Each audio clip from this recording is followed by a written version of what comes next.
आप लोगों का स्वागत है हमारे चैनल करियर हाईवे में। आज हम लोग कुछ ऐसे क्वेश्चन को लेकर आए हैं जिसे साइंस सब्जेक्ट यानी कि क्लास 10th का जो 2024 जैक द्वारा आयोजित होने वाली है उसका मोस्ट वीवीआई क्वेश्चन, ठीक है, यानी कि जिसको पूछे जाने का सबसे ज्यादा संभावना है। उसमें से कुछ क्वेश्चन को हम लोग हाईलाइट किए हैं और उसका आंसर भी एक एक करके हम लोग देख लेंगे, ठीक है। तो सबसे पहले क्वेश्चन है हम लोग का कि हम वाहनों में उत्तल दर्पण का उपयोग पृष्ठ दृश्य के रूप में क्यों करते हैं, ठीक है। तो इसका सही आंसर होगा क्योंकि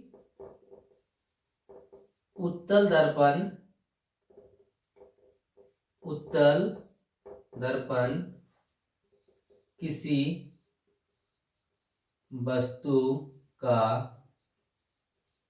वास्तविक एवं सीधा प्रतिबिंब बनाता है, ठीक है। तो उसका साइड मिरर, पृष्ठ दृश्य का मतलब गाड़ी के साइड में जो पायलट के बगल में एक मिरर लगा हुआ रहता है जिससे कि पीछे का दृश्य को देखा जा सकता है, उसी को बोला जाता है पृष्ठ दृश्य।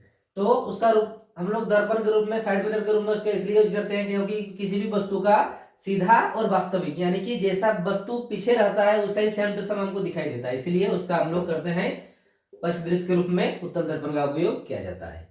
नेक्स्ट क्वेश्चन है कि लेंस की क्षमता की परिभाषा दे, लेंस की क्षमता को परिभाषित करें और इसका एसआई मात्रक लिखें। तो सबसे पहले देखेंगे कि लेंस की क्षमता किसको बोला जाता है, ठीक है। तो लेंस की क्षमता का आंसर यानी कि क्वेश्चन 2 का आंसर है, क्वेश्चन 2 का सही आंसर है कि लेंस की फोकस दूरी यानी कि एफ, लेंस की फोकस दूरी के व्युत्क्रम, व्युत्क्रम का मतलब होता है उल्टा, लेंस की फोकस दूरी के व्युत्क्रम को उसकी क्षमता कही जाती है। यानी कि उसका जो फोकस दूरी, लेंस का जो फोकस दूरी एफ होता है उसका व्युत्क्रम, तो उसका व्युत्क्रम मतलब क्या हो जाएगा एफ अपॉन 1, इसका व्युत्क्रम हो जाएगा 1 अपॉन एफ। तो 1 अपॉन एफ जो होता है उसका लेंस की क्षमता कहलाती है। और इसका जो एस आई मात्रक होता है, एस आई मात्रक लेंस की क्षमता की, लेंस की क्षमता की एस आई मात्रक क्या होता है डायोप्टर, जिसको शॉर्ट में डी पढ़ा जाता है, ठीक है। तो दूसरा नंबर का क्वेश्चन मेरे पास क्या किया गया कि लेंस की जो फोकस दूरी होती है उसके व्युत्क्रम को, तो फोकस दूरी है उसका व्युत्क्रम 1 अपॉन एफ, तो लेंस की फोकस दूरी का व्युत्क्रम हो गया 1 अपॉन एफ, फोकस दूरी का व्युत्क्रम 1 अपॉन एफ। तो लेंस की फोकस दूरी के व्युत्क्रम को लेंस की क्षमता कही जाती है और लेंस की क्षमता का ऐसा मतलब क्या होता है तो डाईऑप्टर, ठीक है। अब नेक्स्ट क्वेश्चन में आते हैं।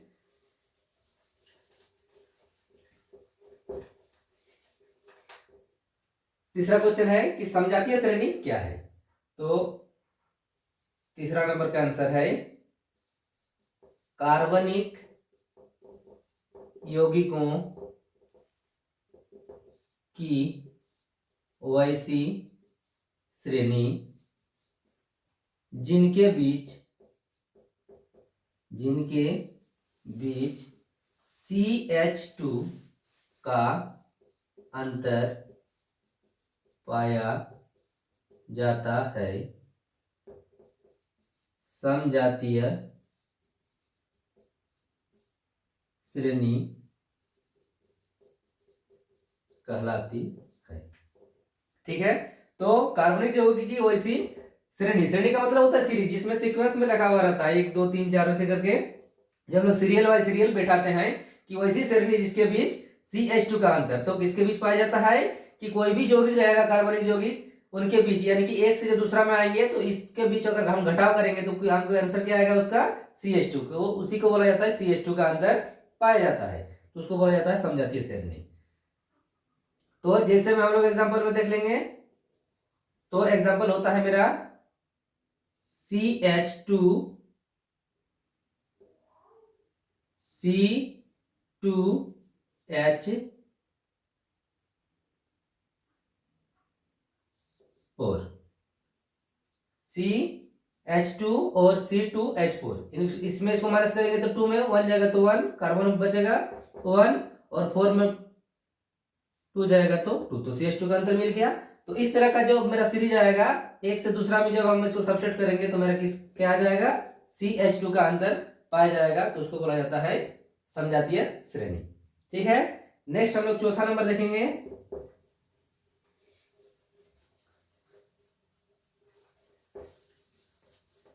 चौथा नंबर का जो क्वेश्चन है कि चुंबकीय क्षेत्र रेखाएं।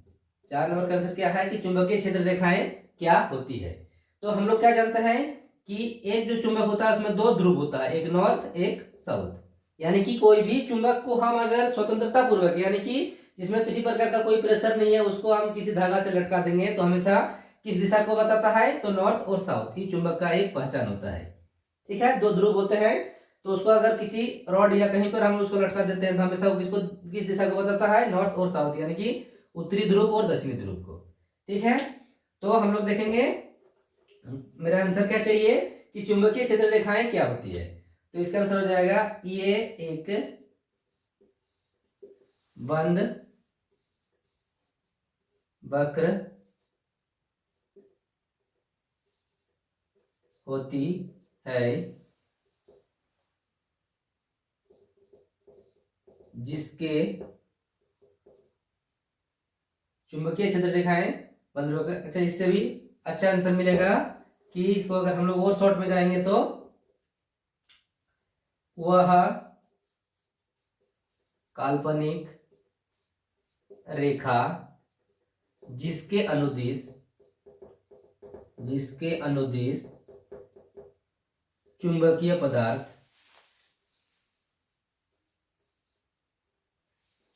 पदार्थ संरेखित होते हैं,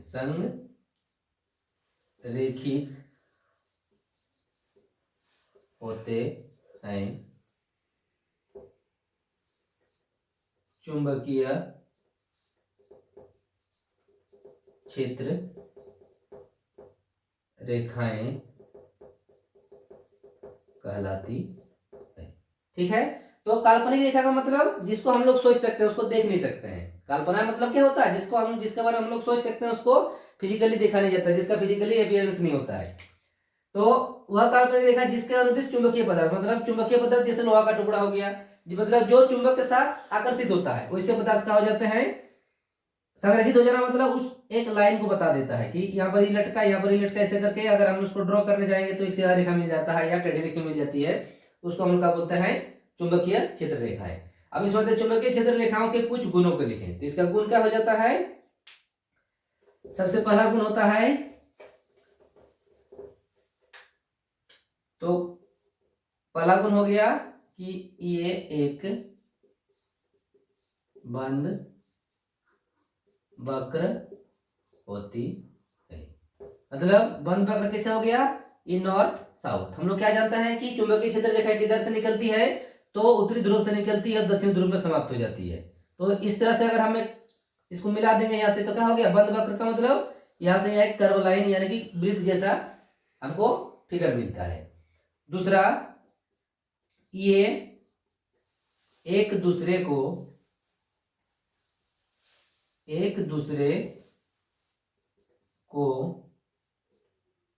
कभी भी प्रतिच्छेद नहीं, एक दूसरे को प्रतिच्छेद नहीं करती है या करेंगी।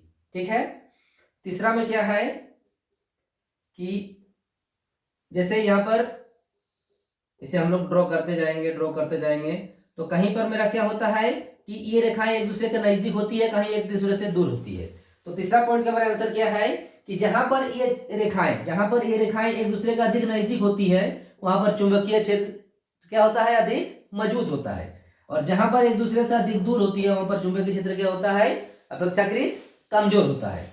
यानी कि जहां सामने है वहां प्रबल चुंबकीय क्षेत्र होगा और जहां दूर है वहां दुर्बल चुंबकीय क्षेत्र होगा। तो तीसरा गुण में हम लोग क्या लिख लेंगे कि जहां पर चुंबकीय क्षेत्र रेखाएं एक दूसरे के अधिक नजदीक होती है वहां पर चुंबकीय क्षेत्र अधिक मजबूत होता है, और जहां पर चुंबकीय क्षेत्र रेखाएं एक दूसरे से अधिक दूर होती है वहां चुंबकीय क्षेत्र अपेक्षाकृत कमजोर होता है। तो ये था मेरा चौथा नंबर का आंसर। अब पांचवा नंबर में देखते हैं।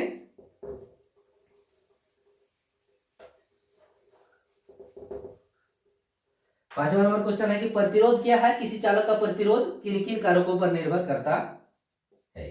प्रतिरोध क्या है, किसी चालक का प्रतिरोध किन किन कारकों पर निर्भर करता है। तो 5 नंबर का आंसर क्या हो जाएगा,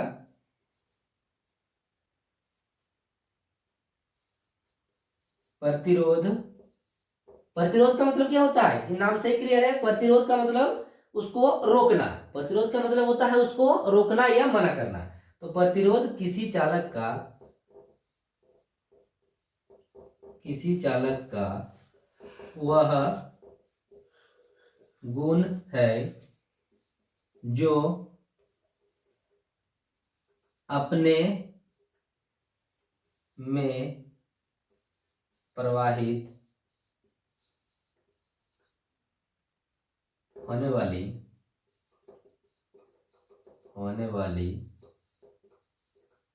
विद्युत धारा का विरोध करती है। तो हम लोग अभी थोड़ा देर पहले क्या देख लिए कि प्रतिरोध का मतलब होता है मना करना या उसको रोकना। तो प्रतिरोध किसी चालक का, चालक मतलब जिससे होकर विद्युत धारा आसानी से प्रवाहित हो सकती है। तो प्रतिरोध किसी चालक का वह गुण होता है जो अपने में प्रवाहित होने वाले, मतलब उससे पार होने वाली विद्युत धारा का विरोध करता है, मतलब उसको रोकता है या जाने से मना करता है। तो हम लोग परिभाषा में क्या देख लिए कि प्रतिरोध किसी चालक का वह गुण है जो अपने में प्रवाहित होने वाली विद्युत धारा का विरोध करती है। ठीक है। अब इसी में इसका दूसरा पार्ट का आंसर है कि यह किन किन कारकों पर निर्भर करता है। तो इसको याद करने के लिए हम लोग एक शॉर्टकट ट्रिक को याद रखेंगे कि वह किस पर निर्भर करता है। तो इसका फॉर्मूला होता है, यह किन किन कारकों पर निर्भर करता है। तो प्रतिरोध को हम लोग क्या बोलते हैं, R directly proportional to rho L by A, R equal to rho L by A. तो रो का मतलब, एल का मतलब क्या होता है, लंबाई। एल का मतलब होता है लंबाई। रो का मतलब होता, ए का मतलब होता है क्षेत्रफल, एरिया। ए का मतलब क्या होता है, ए फॉर क्षेत्रफल। और ये होता है रो फॉर होता है उसका प्रकृति, रो फॉर होता है प्रकृति। तो हम यहाँ पर हमको 3 गो चीज मिला, एक रो एल ए। तो रो का मतलब हो गया प्रकृति, एल का मतलब हो गया लंबाई और ए का मतलब होता है क्षेत्रफल। तो किसी चालक का प्रतिरोध क्या करता है, 3 कारकों पर निर्भर करता है। सबसे पहला चालक के तार की लंबाई पर, किस पर, चालक के तार की लंबाई पर। दूसरा चालक के अनुप्रस्थ काट के क्षेत्रफल पर, चालक के अनुप्रस्थ काट के क्षेत्रफल पर। और नेक्स्ट तीसरा है चालक पदार्थ की प्रकृति पर। अब इसको फिर से थोड़ा अच्छे से समझ लेंगे कि किस पर निर्भर करता है। एल फॉर होता है लंबाई, यानी कि चालक का तार जितना लंबा होगा प्रतिरोध उतना ही अधिक होगा। चालक के तार की लंबाई जितना, देखिए डायरेक्टली इसके सीधा सीधा में है तो इसका मतलब भी बढ़ेगा तो भी बढ़ेगा। हम लोग अनुक्रमानुपाती और व्युत्क्रमानुपाती का वीडियो पहले में पढ़ चुके हैं, उसका देख चुके हैं। तो ये क्या होता है, ये सीधा समानुपाती है। इसका मतलब चालक का तार की लंबाई जितनी होगी प्रतिरोध उतना ही ज्यादा होगा। दूसरा का देख लेंगे कि ऊपर नीचे का रिलेशन में है। इसका मतलब क्षेत्रफल, यानी कि तार जितना मोटा होगा प्रतिरोध उतना कम होगा, और तार जितना, चार की मोटाई जितना कम होगी प्रतिरोध उतना अधिक होगा। नेक्स्ट आता है प्रकृति पर। अब उसका बनावट, प्रकृति का मतलब होता है उसका बनावट, वो किस चीज का बना हुआ है, तो उस पर भी हमारा मेरा प्रतिरोध क्या करता है, निर्भर करता है। ठीक है। तो अभी तक हम लोग 5 क्वेश्चन देख लिए कि जो मोस्ट प्रोबेबल क्वेश्चन है, और उसका आंसर भी हम लोग देख लिए कि इसका जवाब हम लोग किस तरह से आसानी से दे सकते हैं। तो हम लोग नेक्स्ट क्वेश्चन आते हैं, क्वेश्चन नंबर 6 कि उत्तल लेंस एवं अवतल लेंस में अंतर। तो 6 नंबर का आंसर है, तो लोग दो साइड पार्टिसिपेट सबसे 2 भाग कर लेंगे। एक है उत्तल लेंस, इधर है अवतल लेंस। ठीक है। तो सबसे पहले हम लोग क्या देखेंगे इसका पहला पॉइंट में कि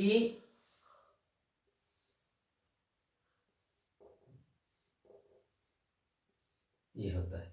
ठीक है। तो उत्तल लेंस का पहला पॉइंट मेरा क्या है कि एक सबसे पहले हम फिगर लिख दिए कि ये है मेरा क्या, उत्तल लेंस, ये है मेरा अवतल लेंस। ठीक है। दूसरा पॉइंट में हो जाएगा कि इसका बीच का हिस्सा या भाग, बीच का हिस्सा मोटा होता है। दूसरा हो गया इसके किनारे का हिस्सा यानी कि साइड वाला, किनारे का हिस्सा मोटा होता है।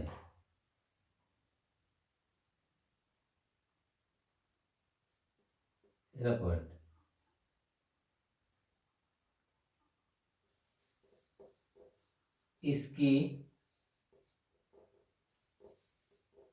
इसमें मापी गई दूरियां, उत्तल लेंस इसमें मापी गई दूरियां धनात्मक होती है। इसका तीसरा पॉइंट हो जाएगा इसमें मापी गई दूरियां ऋणात्मक होती।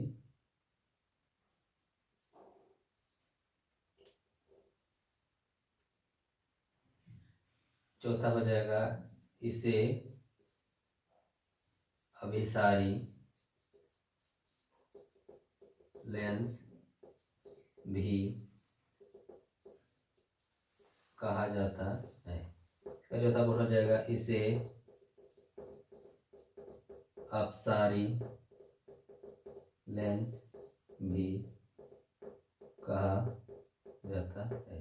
ठीक है, तो पहला हम लोग फिगर में अंतर देख लिए कि इसका बीच का हिस्सा क्या होता है, मोटा होता है, किनारे का हिस्सा पतला होता है। इसका फिगर में क्या देख लिए, इसका किनारे का हिस्सा मोटा होता है, बीच का हिस्सा पतला होता है।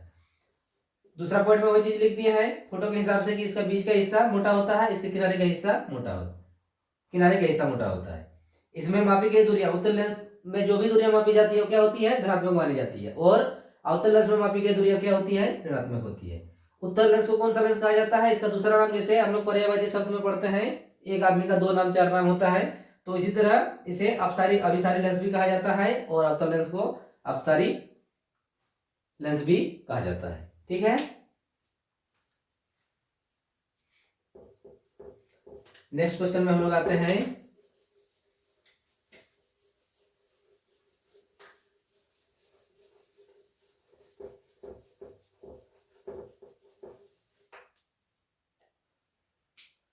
क्वेश्चन नंबर 7, प्रक्रियात्मक समूह क्या है, इसके समूह के प्रक्रियात्मक समूह क्या है तथा इस निम्न प्रक्रियात्मक समूह का नाम देखें तो CO क्या होता है, CO को बोला जाता है कीटोन। दूसरा होता है COOH, इसका बोला जाता है कार्बोक्सिलिक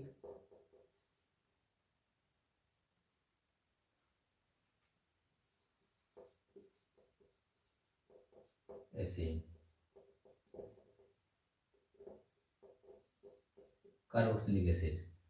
CHO को बोला जाता है एल्डिहाइड।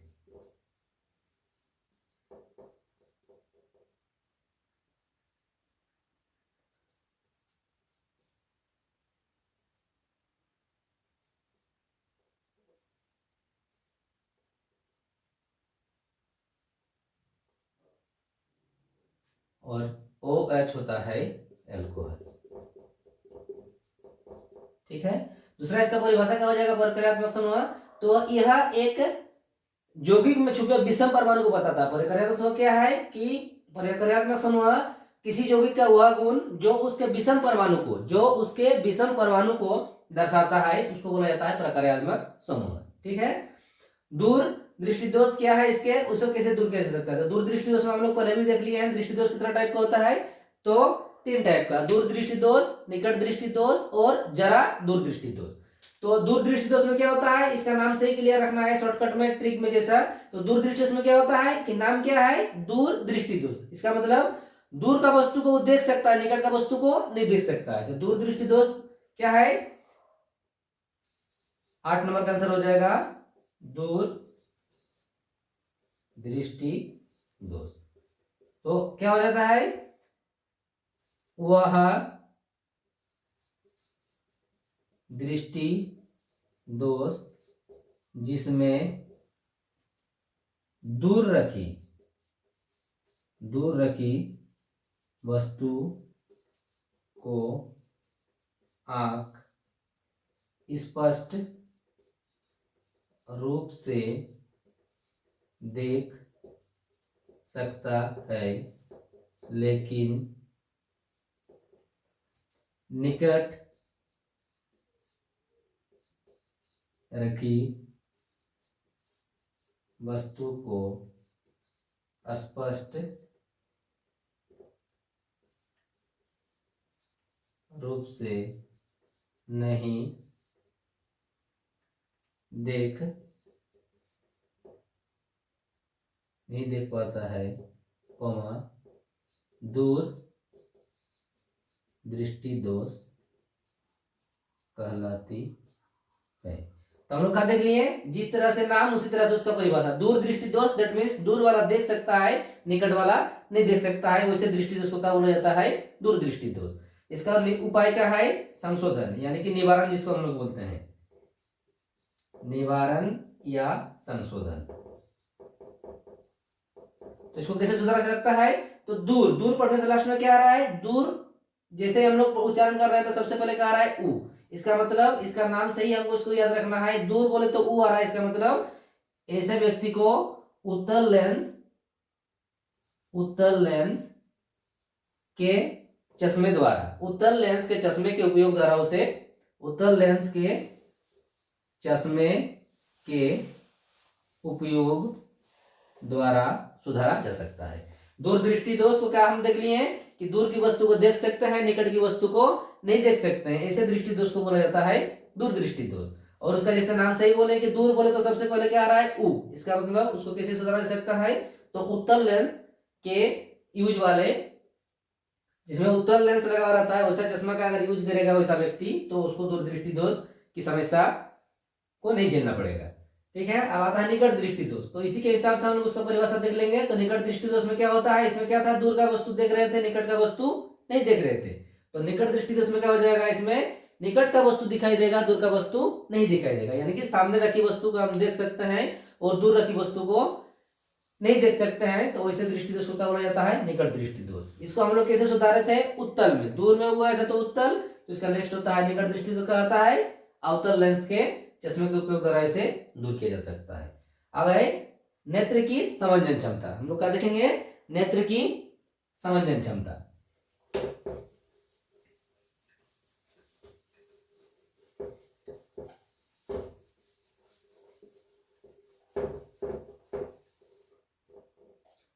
तो 10 नंबर का आंसर है नेत्र की समंजन क्षमता क्या है, तो हो जाएगा इसका आंसर अभिनेत्र लेंस की वह क्षमता जिसके कारण वह अपनी फोकस दूरी को समायोजित कर लेता है या सकता है। अभिनेत्र